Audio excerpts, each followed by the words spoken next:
Bonjour et bienvenue à la deuxième journée de la semaine de la philanthropie de l'INRS. Je m'appelle Catherine Thibault. Je suis directrice des affaires publiques, communication mondiale et responsabilité sociale d'entreprise à CAE et je suis également membre du conseil d'administration de la fondation de l'INRS et du UN Global Compact Canada. Il me fait plaisir aujourd'hui de vous présenter le deuxième panel de la semaine de la philanthropie. Il s'intitule « Le point de vue des partenaires et des mécènes ». La table ronde d'hier a vraiment dépeint le contexte de l'INRS sur le plan du développement scientifique et philanthropique. Aujourd'hui, nous allons aborder le point de vue des philanthropes. Nous allons parler des motivations des personnes et des organisations qui soutiennent la recherche et la relève scientifique. Nous allons également discuter des façons dont l'INRS peut se distinguer et tirer son épingle du jeu dans un environnement où les causes sont très nombreuses. Donc, nous avons la chance d'avoir avec nous aujourd'hui 3 intervenantes qui s'y connaissent très bien et qui vont partager les raisons qui les incitent à s'investir et à investir dans une cause ou un projet. Je vous les présente sans plus tarder. Tout d'abord, Maître Martine Vanasse, qui est vice-présidente et chef de la conformité chez Investissement PSP et présidente du conseil d'administration de la Fondation de l'INRS. Bonjour Martine. Bonjour. Ensuite, Madame Geneviève Latour, conseillère en chef au partenariat stratégique à Rio Tinto. Bonjour Geneviève. Bonjour. Et Madame Caroline Lavoie, chargée de programme pour la Fondation familiale Trottier. Bonjour Caroline. Salut. Donc, à la suite de notre discussion, nos panélistes répondront aux questions de l'auditoire. Donc, je vous invite à inscrire vos questions dans l'onglet questions et réponses directement dans la plateforme Zoom.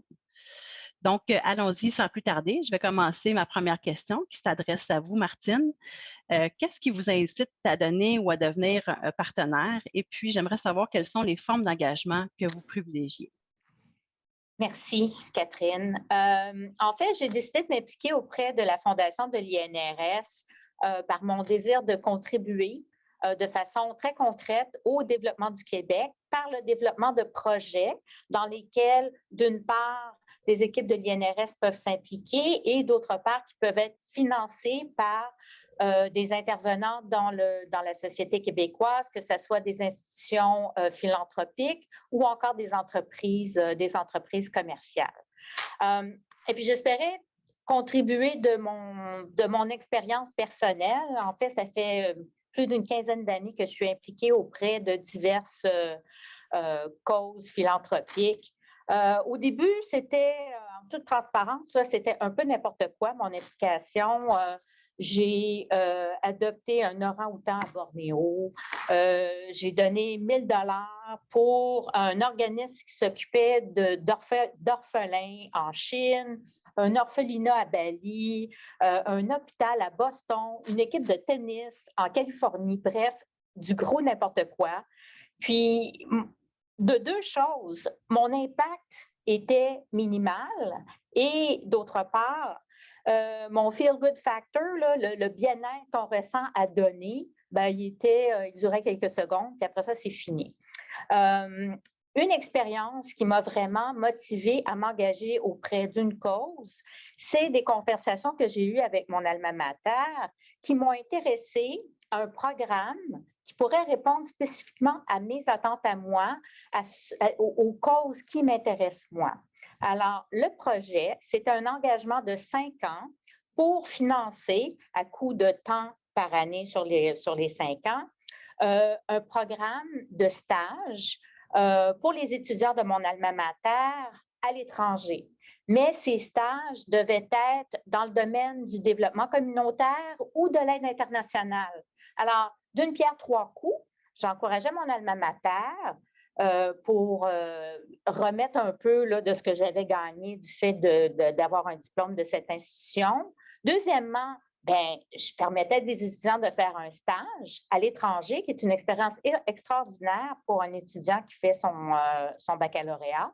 Et en troisième lieu, je contribuais au développement communautaire de pays qui m'intéressent en Asie du Sud-Est. Alors, c'est le genre de modèle que j'aimerais pouvoir importer à la Fondation de l'INRS, c'est-à-dire un projet qui bénéficie, bien entendu, les étudiants, les professeurs, l'équipe de recherche ou l'école, mais en même temps répond aux attentes spécifiques, que ce soit émotif ou concret, tangible de nos donateurs. Alors, bien entendu, pour y arriver, on va devoir demander aux étudiants, aux professeurs, aux équipes et aux écoles de nous aider à développer des projets qui vont être tentants, qui vont motiver nos donateurs à s'impliquer dans leur cause. Merci beaucoup, Martine. C'est un point de vue qui est très, très intéressant. Merci d'avoir partagé. À votre tour, mesdames Caroline et Geneviève, en tant que responsables des investissements pour vos organisations respectives, j'aimerais savoir quelles sont les formes d'engagement que vous privilégiez, puis savoir aussi quelle est la philosophie d'investissement philanthropique à Rio Tinto et pour la Fondation familiale Trottier. On peut commencer avec vous, Caroline.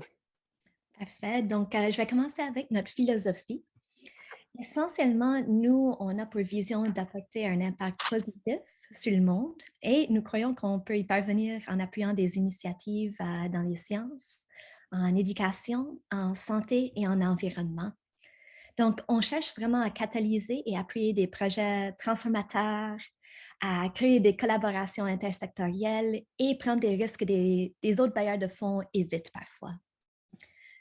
Quant à nos formes d'engagement, premièrement, il y a bien sûr nos subventions. Donc, nous, on a 4 axes prioritaires. Premièrement, il y a l'environnement et les changements climatiques. Donc, on finance des projets qui, par exemple, encouragent la mobilisation et l'éducation du public sur la crise climatique, des projets qui réduisent des émissions de GES ou qui travaillent dans le domaine des politiques climatiques, ou qui développent le secteur de l'énergie propre et essentiellement qui luttent pour une économie juste à faible émission de carbone. Dans ce domaine-là, la protection de l'environnement et la biodiversité et la résilience climatique peuvent être des co-bénéfices des projets qu'on subventionne, mais ces enjeux-là ne sont pas généralement nos priorités. Pas parce qu'on ne les trouve pas importants, mais juste à cause de nos ressources limitées. Donc, ensuite, on a la santé. Donc, nos subventions en matière de santé se concentrent surtout sur l'amélioration de la qualité des soins des patients, du soutien général aux institutions de recherche et aux communautés mal desservies par le système de santé. Et là, en règle générale, on ne finance pas des projets spécifiques à une maladie ou des projets de santé mentale. Ensuite, on a les sciences. Donc là, on finance des initiatives éducatives qui soutiennent l'enseignement et la recherche scientifique. En parlant d'éducation, ça c'est notre 4e axe prioritaire. Et là, on finance des initiatives de la maternelle jusqu'au niveau postdoctoral, avec un accent particulier sur les programmes liés au domaine STEM et ou ceux qui améliorent l'accès à l'éducation et encouragent la persévérance des élèves plus généralement. Donc, notre approche philanthropique, c'est un mélange du modèle philanthropique traditionnel, disons, où on reçoit des demandes et on les présente à notre CA, et aussi un modèle plus proactif où nous recherchons, nous créons des opportunités, où notre financement pourrait catalyser des changements positifs. Cette approche plus proactive a tendance à être plus dans notre travail dans le domaine des changements climatiques, par exemple. Et en plus de nos subventions, on poursuit notre mission à travers de nos investissements. Donc, on croit vraiment que notre dotation doit être alignée avec notre mission d'avoir un impact positif sur la société et nos valeurs environnementales, entre autres. Donc, nous nous impliquons beaucoup dans le domaine de l'investissement responsable et l'investissement d'impact. Par exemple, en s'assurant que nos gestionnaires d'investissement exercent leur droit de vote de façon conforme à nos principes, ou en finançant des initiatives qui peuvent transformer positivement les systèmes financiers, aussi en intégrant une analyse ESG dans notre propre portfolio, etc. Et finalement, on essaie aussi de faire preuve de leadership dans le secteur philanthropique, par exemple en étant une ressource pour des fondations souhaitant plus s'impliquer dans le domaine des changements climatiques et en rassemblant des différents acteurs. Donc, pour vous donner quelques exemples, on a initié des projets comme la Maison de la philanthropie, qui est un espace de travail partagé à Montréal entre plusieurs fondations, y compris nous. Et on a aussi récemment mis en œuvre l'engagement de la philanthropie canadienne sur le dérèglement climatique, qui vise à encourager toutes les fondations canadiennes de s'impliquer dans la lutte contre les changements climatiques, peu importe leur mission. Donc, voilà de notre côté. Merci, Caroline. C'est vraiment des beaux exemples de leadership en gestion philanthropique.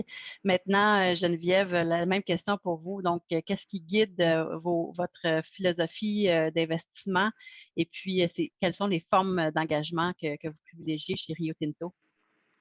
Oui, merci. Merci, Caroline. Il y a beaucoup de points similaires, en fait, entre ce que Rio Tinto fait et la Fondation Trottier également. Évidemment, de notre côté, on est surtout, on opère en région, donc c'est sûr qu'il y a une grande retombée économique par la création d'emplois au niveau de l'industrie minière, mais on vise vraiment à redonner, en fait, à nos communautés d'accueil et avoir un impact positif au niveau des grands enjeux de société. Fait que nous aussi, en parallèle, on a plusieurs piliers. Donc, la première chose à savoir, c'est qu'au niveau global, oui, Rio Tinto a plusieurs partenariats, mais au niveau de ce qu'on gère, nous, Aluminium, le fonds que mon équipe gère, c'est Canada. Donc, en partant, il faut que les projets soient basés, il faut que les organismes soient basés au Canada et contribuent à redonner aux communautés qui sont basées au Canada. Donc, c'est bien important, ça, de le contextualiser.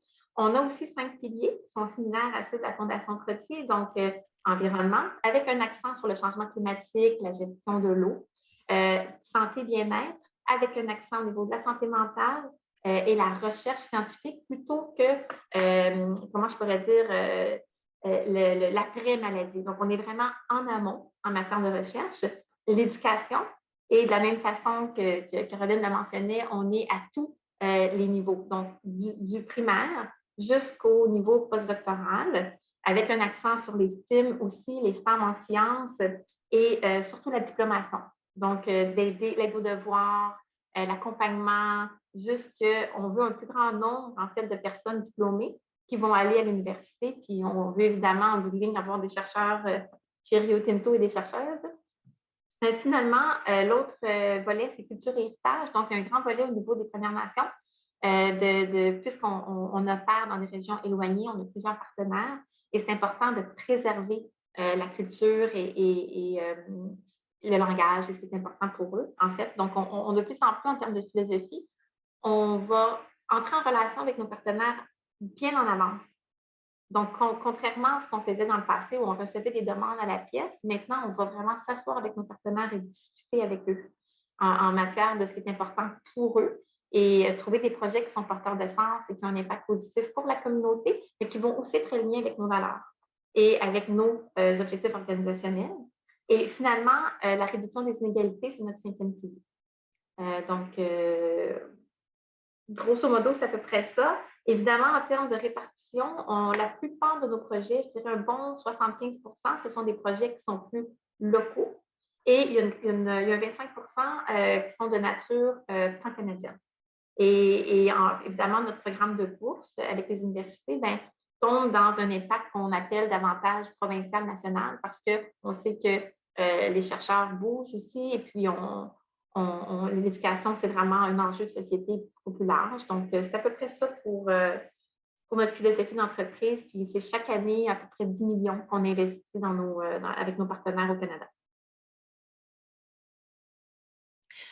Merci beaucoup, Geneviève. Maintenant, j'aimerais parler de la mission de l'INRS. Donc, selon votre point de vue unique à chacune, j'aimerais savoir, selon vous, ce qui est intéressant à propos de la mission de l'INRS, puis comment l'INRS peut se distinguer parmi toutes les autres causes qui sont en compétition avec cette institution-là. Donc, peut-être je peux commencer par vous, Martine, votre point de vue sur cette question-là. Martine, vous êtes sourdine. Pardon. L'avantage de l'INRS, c'est qu'on a quand même 3 écoles avec 4 écoles avec 4 champs très spécifiques ou très larges, dépendamment de l'approche qu'on prend. Et Geneviève et Caroline soulèvent bien l'importance de connaître les donateurs auxquels on s'adresse. Alors, ça ne suffit pas de simplement faire une demande, par exemple, à Centraide, si on ne se rend pas compte que Centraide, ça ne sera pas un de nos partenaires éventuels, parce que leurs objectifs ne correspondent pas à ce qu'on peut offrir. Cependant, pour ce qui est de la Fondation Trottier. Pour ce qui est des initiatives philanthropiques de Rio Tinto, il y a moyen, parmi nos 4 écoles et tous les projets de recherche et de développement qu'on a dans l'institution, de trouver un projet qui va être porteur et qui va également répondre à leurs attentes, leur permettre d'accomplir leurs objectifs. Puis, en particulier, j'aimerais souligner que la diversité de genre et la diversité culturelle que connaît l'INRS est très, très importante et nous est très valuable, là, comme on dit, ça vaut beaucoup auprès des donateurs parce que ça leur permet d'atteindre ces 2 objectifs qui sont généralement dans les objectifs de dotation. Alors, simplement pour ce qui est de la population là, qui vient de l'étranger, on a 60% des étudiants qui viennent de l'étranger en ce moment, qui viennent d'une quarantaine de pays comme le Maroc, la Tunisie, l'Italie, l'Allemagne, l'Inde, la Chine, le Vietnam et le Mexique. Alors, une grande diversité culturelle. Ça se retrouve également auprès de l'agent professoral, avec des professeurs qui viennent de l'Inde, du Portugal, de l'Italie, de la France, de la Chine ou du Québec. D'une part, ça c'est pour la diversité culturelle. Puis il y a également la diversité des genres. Alors, en ce moment, on a au-dessus de 43% de nos étudiantes qui sont des femmes. Alors, au 2e et au 3e cycle, ce sont des valeurs qui se vendent très, très bien auprès des donateurs. Alors, c'est des choses qu'on doit mettre en valeur quand on approche que ce soit un organisme philanthropique ou une entreprise commerciale. Dans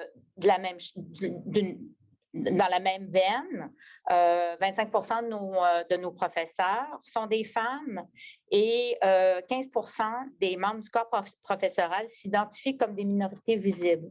Alors, ça nous permet de cocher plusieurs cases que nos donateurs doivent remplir avant d'accéder à une demande de fonds.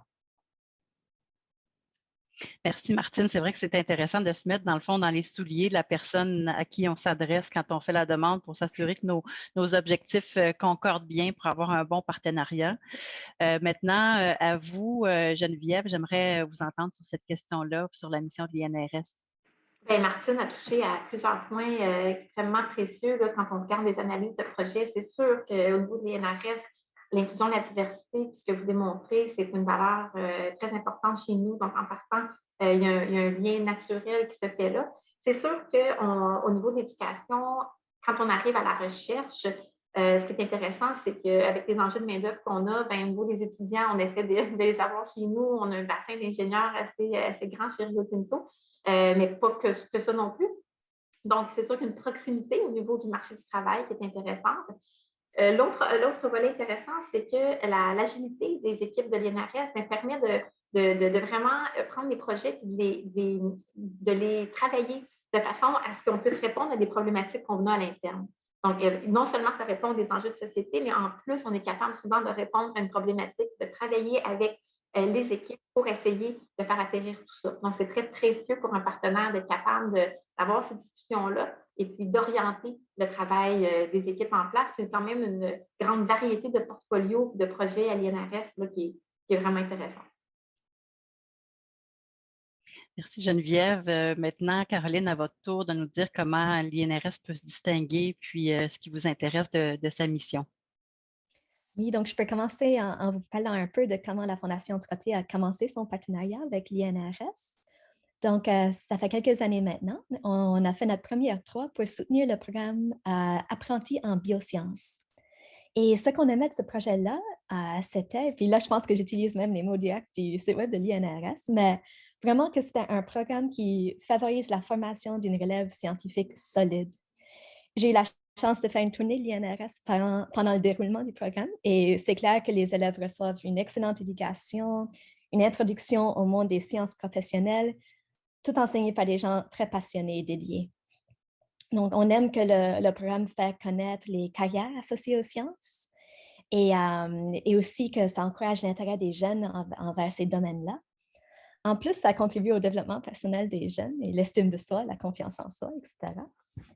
On aimait aussi que le programme visait des groupes sous-représentés dans les carrières scientifiques, comme les filles, les jeunes d'écoles défavorisées ou qui viennent de régions éloignées de Montréal et Laval ou des communautés autochtones, etc. Mais pour parler de l'INRS plus généralement, on trouve ça vraiment intéressant que l'Institut favorise l'interdisciplinarité. On sait, basé sur notre propre expérience, qu'on ne peut pas travailler en silo pour résoudre les problèmes et les questions complexes auxquelles on fait face. Et on aime aussi voir la diversité de la communauté étudiante et enseignante telle que mentionnée par Martine, c'est vraiment super. Là où l'INRS se distingue pour moi, c'est surtout dans votre vision et votre éthique que votre travail et votre recherche est vraiment au service de la société. Donc, ce n'est pas pour faire des gros profits ou pour faire de la recherche où les données vont juste rester sur l'étagère de quelqu'un sans être utilisées. On a vraiment l'impression que votre orientation, c'est pour contribuer au développement et l'amélioration de la société, une société dans laquelle vous êtes bien ancré. Et en plus, contribuer aux connaissances de l'humanité vraiment en général à travers de votre coopération nationale et internationale. On aime beaucoup voir ça. Merci, Caroline. Maintenant, j'aimerais parler des priorités d'investissement, puis savoir quand vous avez des demandes multiples, puis vous avez certaines capacités de répondre à des besoins, mais bien souvent, les demandes excèdent la capacité de répondre aux besoins des organisations. Donc, pour vous, qu'est-ce qui fait pencher la balance entre une organisation puis une autre dans vos décisions d'investissement? J'aimerais débuter avec Geneviève cette fois, donc sur cette question-là. En fait, on va regarder certains facteurs, par exemple la proximité avec nos opérations. Est-ce que les projets ont des retombées positives dans nos communautés d'accueil au Saguenay-Lac-Saint-Jean, Kitimat, à Sept-Îles, etc. Donc, ensuite, est-ce qu'il y a la possibilité d'impliquer nos employés ou nos propres chercheurs? Donc, est-ce qu'on est capable de faire du maillage? Est-ce qu'il y a des opportunités de lunch and learn, par exemple? Est-ce qu'on peut inviter les chercheurs à venir faire une séance sur l'heure du dîner et puis partager les résultats? Donc, c'est un deuxième critère. L'impact sociétal, donc, est-ce que les répercussions sont rapides, court terme, moyen terme, long terme? Alors, évidemment, bien qu'on a à cœur de régler des enjeux de société, c'est sûr que d'avoir une rétroaction plus rapide sur certaines démarches, mais c'est intéressant. C'est sûr que ça prend des livrables clairs, précis, mesurables. Donc, ça, c'est d'autres facteurs qu'on va regarder. Puis c'est sûr que bon, une structure budgétaire bien ficelée, c'est toujours gagnant. Merci, Caroline. Est-ce que vous voulez vous prononcer là-dessus? Qu'est-ce qui va faire pencher votre décision vers un organisme ou un autre? Oui, de notre côté, ça dépend bien sûr du contexte spécifique, mais j'ai quand même fait une petite liste de facteurs généraux que j'ai déjà vu pencher la balance. Donc, premièrement, une question qu'on se poserait, c'est avons-nous déjà une relation de confiance avec le demandeur ou ont-ils déjà démontré leur capacité à réussir? Donc, juste pour clarifier, ce n'est pas nécessairement qu'on a déjà octroyé une subvention aux demandeurs dans le passé. Cette confiance peut être établie à travers la réputation du demandeur dans leur domaine ou la démonstration de projets qu'ils ont réussi dans le passé, etc. Si on reçoit deux demandes qui sont relativement semblables ou que notre budget est simplement trop limité pour répondre aux deux demandes, ça peut faire la différence. Une deuxième chose, c'est si le projet vise à offrir des services à des communautés marginalisées, on va favoriser des projets qui sont menés par des membres de cette communauté ou qui demandent des relations fortes avec cette communauté. Troisièmement, un autre facteur qui pourrait être important, c'est non seulement, bien sûr, si on aime le projet, mais aussi si on pense que les demandeurs auraient peut-être la difficulté à trouver du financement d'autres sources. Donc, pour vous donner un exemple concret, dans le contexte de nos subventions en changement climatique, c'est pour ça qu'on n'octroie généralement pas des subventions à des projets reliés aux solutions basées sur la nature, donc la conservation, la restauration, etc. Pas parce qu'on ne trouve pas que c'est important, mais parce qu'on voit qu'il y a un peu plus de sources de financement disponibles pour ces approches-là, comparé par exemple à des projets de rénovation énergétique ou l'électrification des transports dans les villes, des choses comme ça. Donc, tout ça pour dire que ce n'est pas du tout une mauvaise chose si votre projet a déjà d'autres sources de financement. on fait plus une analyse du secteur en général. Un autre facteur qui pourrait pencher la balance pour nous, c'est si le projet en question a la possibilité d'être mis à l'échelle ou reproduit plus largement pour un plus grand impact dans le futur. Donc, si le projet a lieu à Montréal, mais vous collaborez avec des organismes basés en Alberta, disons, qui pourraient recréer l'initiative dans leur communauté ou quelque chose comme ça, on trouve ça intéressant. Donc, juste pour finir sur une note un peu plus technique, on a aussi une politique générale d'octroyer seulement une subvention par organisme par année. Donc, parfois, c'est juste ça qui fait tomber la balance, malheureusement. Effectivement, puis il y a un point. Aussi, Caroline, ouais. la même chose pour nous, ouais, idéalement. Ouais. Puis tous les points apportés par Caroline sont aussi des facteurs qu'on analyse, la confiance avec l'organisme, la capacité de répliquer les bénéfices, donc le nombre de personnes auprès desquelles on peut intervenir, la clientèle, est-ce qu'elle est défavorisée ou pas, est-ce qu'elle est impliquée elle-même dans la recherche de solutions? Absolument. Puis un point qui est intéressant aussi au début, vous avez mentionné, Caroline, c'est aussi vous êtes peut-être une propension plus élevée à prendre des risques que d'autres organismes qui offrent du financement. Donc, ça aussi, c'est intéressant pour les gens qui cherchent du financement de vraiment essayer de trouver la personne à qui on s'adresse ou l'organisation. Est-ce que c'est une organisation qui va être encline à prendre certains risques pour des trucs qui sont un peu moins conventionnels ou qui sont moins faciles à financer. Donc, c'est intéressant aussi à ce niveau-là. Maintenant, Martine, à votre tour de dire ce qui fait pencher dans la balance entre quand vous avez un choix difficile à faire.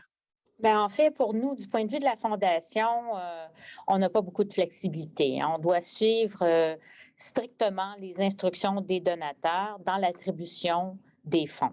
Alors, si, par exemple, un fonds a été conçu pour subvenir aux besoins urgents des étudiants, bien là, il va falloir suivre les critères qui nous ont été donnés par le donateur et idéalement donner aux plus nécessiteux. Si on a un autre fonds, par exemple, une bourse qui doit être attribuée aux plus méritants, bien, encore une fois, on doit suivre les critères qui ont été imposés par le donateur pour attribuer les fonds. Parce que c'est essentiel pour nous, à la Fondation, d'établir la confiance des donateurs et également de préserver notre crédibilité auprès du bassin de donateurs avec lequel on voudra faire affaire. C'est très, très important pour nous de conserver notre réputation et la confiance des organismes qui nous font confiance. Merci, Martine. Je suis vraiment d'accord avec tous les points qui ont été apportés. Puis, j'observe les mêmes choses, puis les mêmes critères dans mon milieu à moi aussi. Une chose que j'ajouterais pour les gens qui sont en recherche de financement, je suis vraiment une personne qui croit que voir, c'est vraiment quelque chose qui aide à être convaincu. Donc, de voir ce qui se passe sur le terrain, de faire des visites, d'établir une relation, de démontrer concrètement ce qui se passe, ça peut faire des fois aussi toute la différence entre une demande de papier puis une demande qu'on voit avec nos yeux puis avec notre cœur. Donc, c'est vraiment quelque chose qui, pour moi, dans le passé, a déjà fait pencher la balance, juste de voir et d'être convaincu par des gens qui nous parlent aussi en personne. J'ai une dernière question à vous poser avant qu'on passe à la période des questions de l'auditoire. Donc, principalement qui s'adresse à vous toutes et principalement Caroline et Geneviève. Donc, pour le bénéfice là, des gens qui sont à l'écoute, qui est largement, l'auditoire est composé de la communauté de l'INRS particulièrement. Donc, j'aimerais savoir pour vous, là, c'est vraiment les éléments gagnants d'une proposition de demande de financement. Donc, on peut commencer avec Caroline. Donc, premièrement, je dirais que pour nous, c'est important que les questions suivantes soient répondues dans votre proposition. Pourquoi vous? En d'autres mots, pourquoi est-ce que votre organisme est le mieux placé pour mener ce projet? Et pourquoi ce projet? Pourquoi c'est important? Pourquoi maintenant? C'est quoi l'impact? Etc. Ensuite, c'est très important que les activités du projet ou ces manières d'aborder le problème en question sont fondées sur les preuves et la science. Là, je suis certaine que je prêche à des convertis, mais c'est primordial pour nous, ce point-là. Troisièmement, les résultats et les impacts tangibles du projet sont bien décrits avec des données, des chiffres spécifiques lorsque c'est possible. Donc, ça pourrait être un estimé du montant de GES réduit ou le montant d'élèves qui participeront au programme. Il y a toutes sortes de choses. Le plus de données qu'on a, le plus facile pour nous de le présenter au CA. Et finalement, on veut vraiment voir l'action et l'impact du projet. Par exemple, une initiative qui propose d'éduquer des élèves à propos des changements climatiques, c'est bien. Mais ce qui est encore mieux de notre point de vue, c'est s'il y a une composante de ce projet-là qui est, par exemple, d'accompagner ces élèves à des rencontres avec leurs représentants politiques ou mener des projets de réduction GES dans leurs écoles ou leur communauté, des choses comme ça. Merci. Et puis Geneviève, les éléments d'une proposition gagnante, quels sont-ils? Ça ressemble beaucoup également à la Fondation Trottier. On a besoin d'avoir, d'entrée de jeu, j'ai mentionné que c'est un aspect très technique et administratif, mais on a une plateforme en ligne. Nous, on refuse carrément tout projet qui normalement arrive seulement par courriel. Il faut vraiment que ça passe par une plateforme parce que tout est soumis à des règles d'éthique et d'intégrité et on doit gérer aussi le nombre de demandes qu'on reçoit. Fait que ça, c'est une parenthèse que je fais. Mais évidemment, on a une série de questions dans le formulaire qui permet d'identifier quels sont les impacts tangibles auprès de nos communautés ou sur les enjeux de société auxquels on réfère. Est-ce qu'il y a un plan clair pour y arriver? Est-ce qu'il y a des gens qui sont impliqués? Quels sont les gens impliqués? Quelles sont leurs feuilles de route, leur expérience de travail? Est-ce qu'il y a des indicateurs de performance ou des jalons qui permettent de bien voir comment ils vont arriver à livrer ce qu'ils promettent de faire? Donc, parfois, dans les projets scientifiques, ça se mesure sur des années. Ce n'est pas sur 6 mois ou 1 an. Alors, on a besoin d'avoir une bonne compréhension des étapes qui vont mener au livrable. Et ça prend des livrables clairs, évidemment. Donc, c'est pas mal, grosso modo. Puis ensuite, bien évidemment, je vais refaire du pouce sur ce que tu disais, Catherine.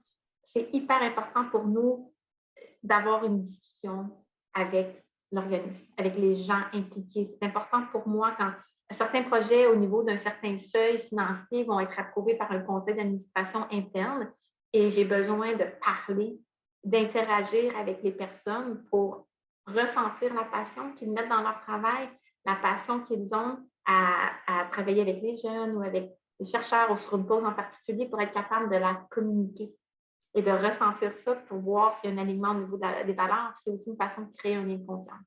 Donc, la relation, c'est vraiment hyper important. En amont, pendant et après, il y a des post-mortem qui sont faits aussi, une fois que les projets sont livrés. Merci. Merci à toutes pour vos réponses aux questions. C'est très intéressant. Puis je pense qu'on voit les thèmes communs, les valeurs, la relation, dans le fond, les objectifs communs. C'est vraiment ça qui fait des partenariats qui sont gagnants. Alors, on a déjà une question qui a été posée par quelqu'un de l'auditoire. Je vous rappelle que vous pouvez entrer vos questions directement dans l'onglet questions et réponses qui est au bas de l'écran dans Zoom. Donc, la première question qui s'adresse à vous toutes, donc libre à vous de répondre si vous le voulez. Donc, est-ce que vos politiques d'investissement vous permettent d'investir directement dans des entreprises en équité ou quasi-équité? Comment de tels investissements se positionnent dans votre vision de l'investissement philanthropique?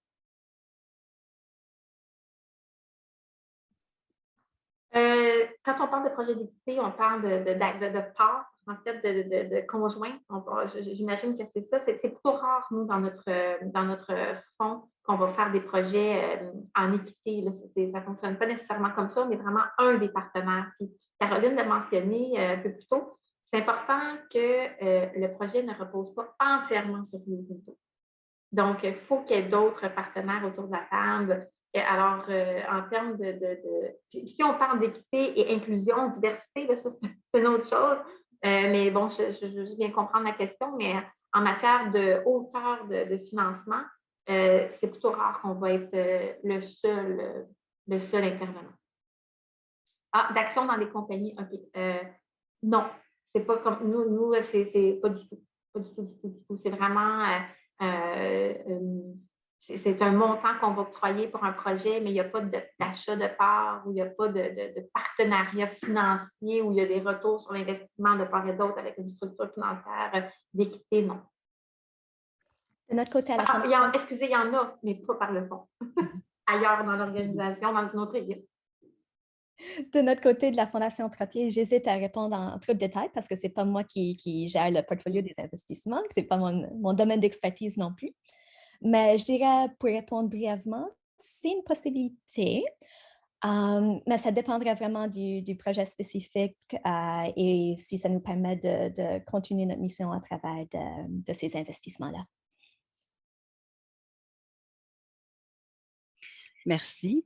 Maintenant, en attendant d'autres questions, j'aimerais savoir si vous aviez un conseil à donner aux gens qui nous écoutent, quel serait ce conseil? Parmi toutes les perles de sagesse que vous nous avez partagées aujourd'hui, s'il y a une chose qui devrait ressortir selon vous. Si je peux répondre, j'ai aidé plusieurs organismes à but non lucratif à solliciter des fonds auprès de fondations. C'est extrêmement important de porter attention aux questions qui sont posées dans la demande de financement et de répondre à chacune de ces questions de façon la plus transparente, la plus complète possible.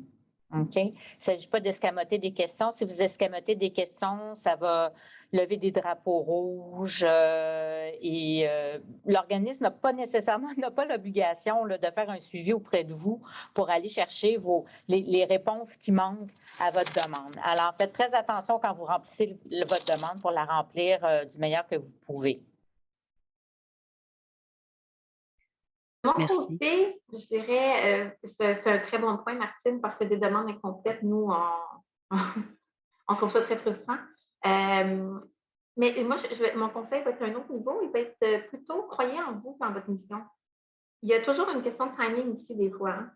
Ce n'est pas parce que votre projet n'est pas accepté à un moment X qu'il ne sera pas dans quelques années ou que le timing ne sera pas là plus tard.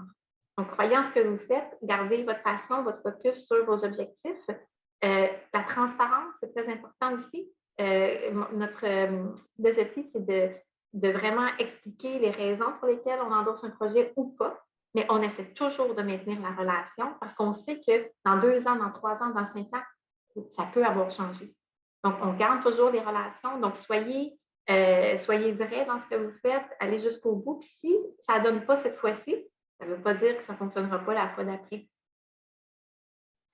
Oui, j'écho les commentaires à propos de la transparence. Pour nous, c'est une application beaucoup plus forte sur qui décrivent vraiment comme clairement les défis potentiels qui s'attendent et comment ils vont répondre aux défis, par exemple, plutôt que faire semblant qu'il n'y a pas de défi, il n'y a pas de problème.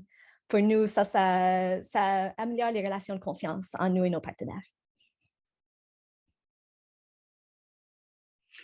Bien, merci. Je vous remercie beaucoup pour vos réponses. Je pense qu'il n'y a pas d'autres questions. Alors, je vais en profiter pour vous remercier, nos 3 panélistes, d'avoir vraiment partagé généreusement vos expériences, votre expertise. C'est très apprécié.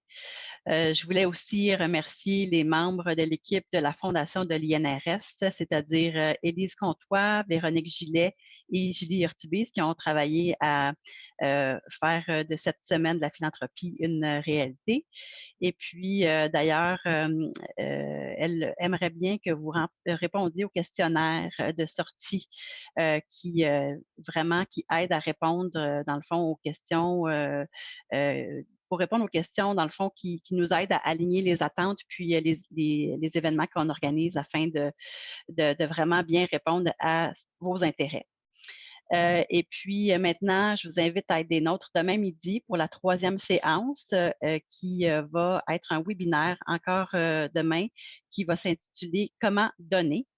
Donc, il y a des experts de la firme IG Gestion de patrimoine qui vont vous proposer des pistes de solutions pour planifier vos dons de bienfaisance et pour maximiser leur impact. Donc, encore, merci beaucoup aux participantes. Merci à l'INRS pour l'invitation et bonne fin de la semaine de la philanthropie de l'INRS à tous. Merci.